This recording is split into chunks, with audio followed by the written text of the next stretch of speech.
국힘이 지금 끝물을 내분으로 치닫고 있습니다. 대선 지고 나서 전부가 머리 숙이고 죄인이다 하고, 또 비대위는 당연히 해체되고 원내대표부터 비대위원장까지 다 물러가고 새로운 비대위를 어떻게 구성할 건가 논의가 돼야 되는데, 저기에 보면 김용태라고 나이만 젊지 저것도 정치판에서 더러운 걸 많이 배워가지고 지가 그대로 있고, 김문수, 한덕수 간의 후보 교체에 대해서 조사를 하고 탄핵 반대 당론을 무효화하겠다. 그리고 광역 기초단체장 후보 상향식 공천을 하겠다. 이런 것들을 전당원 투표를 통해서 결정하자 해서 어제 이것 때문에 격돌이 벌어지고 비공개로 회의를 하면서 충돌이 컸고, 그러면서 오늘 다시 결정한다고 그렇게 말해요. 그래서 김용태는 자기의 가능성이 높은 친한동훈 계획에 붙었고, 그래서 친윤들이 김용태를 물러가라 하고, 그 와중에 김문수는 자기가 다음에 당대표를 할 명분을 찾기 위해서 동분서주하고 있는 등 한마디로 막 가는 모습을 보이고 있어요. 그래서 정치평론가들은 김문수의 당대표 도전 확률이 99%다. 한동훈과 양자 대결을 할 거다. 심지어 김대식 의원은 김문수를 향해 자기 판단이라며 김문수가 당대표 전당대회에 나오면 무조건 당선이 된다. 캠프 해단식을 할 때 보니까 정치권을 놓지 않았더라. 이렇게 언급을 했어요. 그래서 한간에 김문수가 당대표 도전한다는 게 이제 기정사실화가 됐고, 그래서 한동훈과 다시 대선 경선에 이어 리턴 매치를 김문수가 벌일 것이다. 그래서 지금 한국일보에서도 어제 이재명이가 대선 떨어지고 곧바로 당내 권력 장악에 들어가서 성공한 사례를 그대로 벤처마킹해서 김문수가 이례적 광폭 행보를 하고 있다. 당내에서는 여러 회의적인 시각이 많고, 그렇지만 지금 김문수나 저 당의 누구도요, 국민 여론이나 남의 시선을 생각하지 않고 쌩까고 그야말로 무대뽀로 당대표 자리를 쟁취하면 그만이다. 이렇게 지금 생각하고 있어요. 오늘 아침에 보면 조선일보의 뉴델리 유건일 씨가 광고를 냈는데요. 거기 보면 보수가 이재명이 되면 나라가 어떻게 될 줄 알면서도 대선에 패배했다. 그러면서 이재명이 아마 나라를 엉망으로 만들 거니까 그 뒤를 대비하자면서요, 숫골식 선동을 했어요. 그래서 제가 볼 때 이 숫골 보수는 안 바뀝니다. 김문수도 안 바뀌고요, 국민의힘도 안 바뀝니다. 거기에 한동훈이나 김문수의 차이는 별반 차이가 없어요. 솔직히 말하면 나이 차이 빼놓고는 둘 다 숫골이에요. 그래서 저 국힘 보수는요, 저렇게 갈 거고 결국 내년 지방선거에서도 참패하고 2028년 국회의원 선거에서도 참패할 겁니다. 당분간 보수 참패의 시간들이 이어질 거라고 보고 있습니다. 어떻게 해야 보수가 되살아날 수 있는가에 대해서 조금이라도요, 자기 반성이나 새로운 생각을 해보지 않는데 문제가 있어요.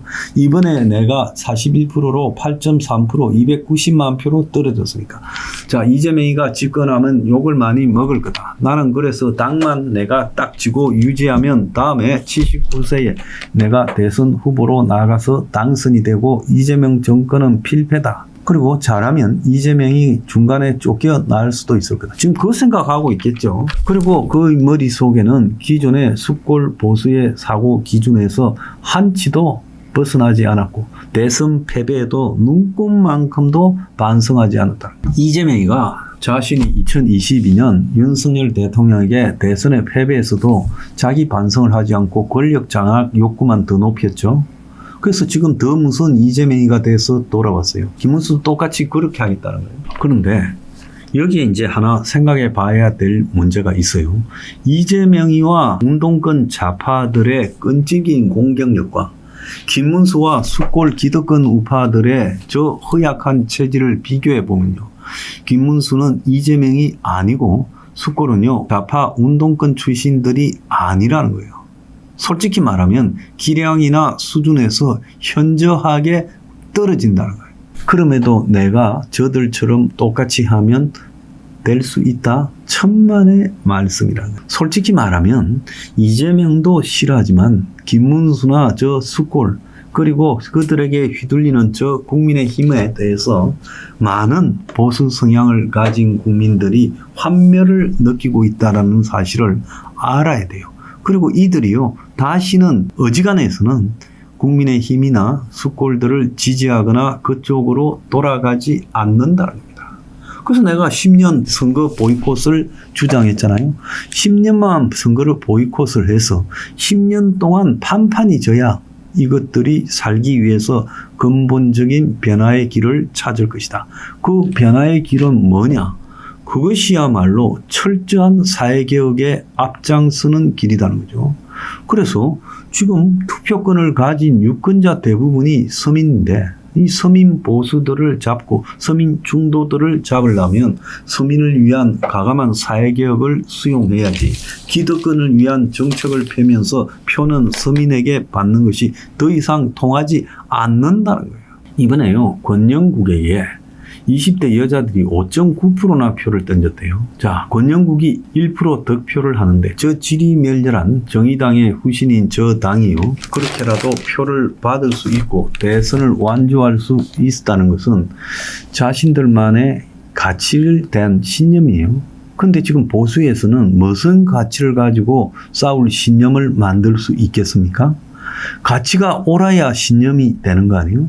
북한이 남침했을 때요, 공산주의라는 것은 사람이 선택할 가치가 아니다. 그렇기 때문에 허약한 우리 남한 정부를 지켜야 되겠다는 그런 가치관이 형성되면서 학도병도 있고 자원 입대도 있고 수많은 사람이 애국심으로 싸우다 죽어갔잖아요. 지금 국민의힘이나 한국의 저 썩은 수골 보수는 도대체 뭘 가지고요, 그 가치를 지키는데 대중들을 동원할 수 있을 거냐. 이제는요, 동원도 안 될 거라고 저는 보고 있습니다. 그래서 몇 번 실패했는데 똑같은 반복을 통해 가지고 똑같은 방식으로 대중을 동원할 수 없다. 김문수가요, 진짜 문제인 거는요, 뭐 청렴하니 어쩌니 이런 게 문제가 아니에요. 이런 게 중요한 게 아니에요. 김문수의 사고 방식이 기본적으로 수골과 똑같아져 있다. 과거 극자 노동운동에서 시작해서 극우화된 저런 가치를 가지게 되는 것도요, 저 사람의 머릿속에 자기 중심이 없기 때문이라는 겁니다. 지금 국민의힘에서요, 무슨 형식적인 부분에서 내년 지자체에 뭐 상향 공천을 하자, 이 저것끼리의 이해관계를 둘러싸고 떠드는 소리만 있죠. 지금 와서 윤석열 탄핵 반대 당론, 무효화, 이게 무슨 의미가 있겠습니까? 그냥 척하는 것들끼리 이야기지 않겠어요? 거기는요, 다 썩었는데 저가 나이가 젊다고 저거는 새신 세력이고 좀 덜 썩은 것이냐, 이렇게 척하는 것들이 국민의힘에 있어요. 이번에 김용태를 비롯해서 김재섭이고 뭐고요. 근데 그 당 밖에서 보면 그들의 차이가 별거 아니라는 거예요.